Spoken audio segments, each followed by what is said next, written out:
The other day I spoke to this 22-year-old entrepreneur who lives here in Miami, Florida, and currently makes over $30,000 a month in profits from a business that he started in the comfort of his bedroom. Mind you, he never had to buy any products, not once, and he also never had to ship anything out to anybody. And on top of that, he doesn't even own a physical shop, yet he's making the salary of a surgeon. So in this video, I'm going to be going over the 4 things that he told me after I bombarded him with a bunch of questions on how I could generate a successful business from scratch. And of course, I'm going to be telling you guys exactly what you need to do in order to come up with some ideas based off of what he told me. So if you guys are interested in hearing any of this stuff, make sure you guys smash that like button, subscribe to the YouTube channel, and turn on post notifications so you don't miss out on any future uploads. Now, the first thing that he told me when it comes to generating any successful business ideas, such as the one that he started, is you need to find a niche that you're looking to branch off into. Whether it be going into the restaurant business, going into real estate, reselling items, finding clothing stores, or whatever the case is, you need to figure out exactly what businesses you want to work with. The way that his business model works is that he found a niche that he was looking to get into. He was able to advertise his service,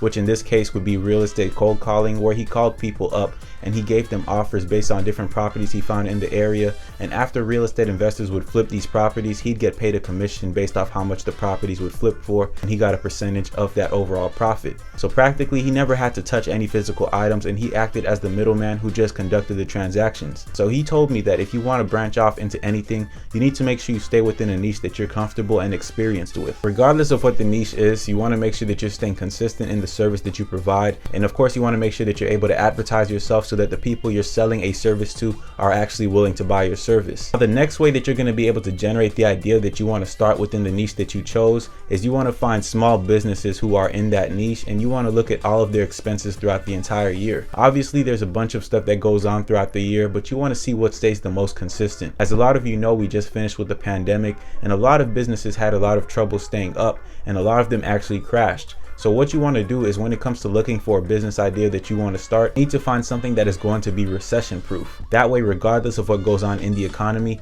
you know that whatever service you're providing to this business is something that they need to stay afloat. So if you're thinking about restaurants and that's something you want to get into, you obviously know that a restaurant needs utensils, they need to get their windows cleaned, they might need cleaning products, and all of these things are stuff that you should be looking out for to provide to them for a cheaper rate so that you could go ahead and make your profits based off of them paying you. Now, the best thing about this business model is that regardless of what goes on in the economy, you shouldn't even have to worry, because the service that you're providing is something that's necessary for them to keep running.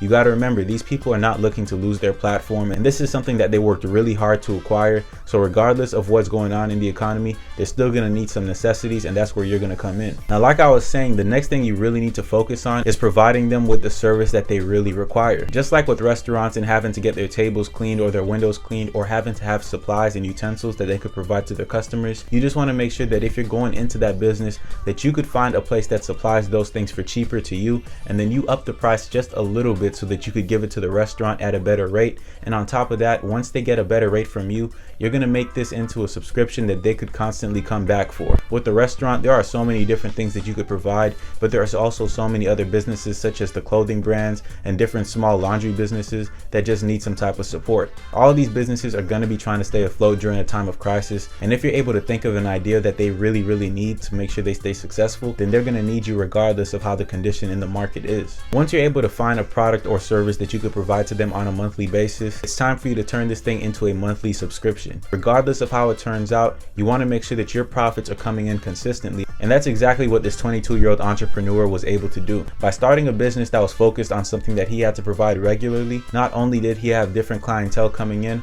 but he also had them coming in consistently. So it's not like he found one client one month and then he had to go find a new one, because those same people constantly came back looking for his exact same service. And once you're able to build something similar to that, that means that you have clientele coming every single month, and every person that you add onto your service is just an addition to your income. To break down what the 22-year-old entrepreneur was able to do, he practically runs a business where he's the middleman in real estate transactions. So regardless of what goes on in the market, all he's doing is helping people flip properties. So he would look for real estate investors who are trying to put money onto a property and buy it full in cash, and then he would get paid a commission off of that difference. So every time a property was flipped that he was able to find for that person, he would keep the percentage that was owed to him. This whole business model is based on you being able to find people who could provide a service for cheaper, and you're able to up the price. And if it's based on you starting an agency, then it's really going to be based on you spending your time finding people. So there's two different ways that you could approach this business model, but practically to build a business idea that is going to be successful even during times of hardship, you have to make sure that your service could be provided throughout a recession. That is the key point that he wanted me to understand, and it's really true. If you find a business model that's going to stick around regardless of what goes on in the economy, there's no way you're going to fail, because the only thing that ever brings down businesses is current market prices or the current economy status. Of course, once you generate an idea like this that's based on a monthly subscription service, the amount of money that you could make is pretty much infinite, because you could always branch off into different niches and grow different incomes based on that same service with other companies. So if you guys found this video useful, make sure you guys subscribe to the channel, because I just wanted to put this out there since this is something that a lot of people struggle with. Coming up with a business idea is not easy, and I can tell you right now, based off of these few pointers, I already came up with like 3 different business ideas that I do plan on trying in the near future. Besides that, I hope you guys have a great rest of your day, and I'll see you in the next one. See you, chump.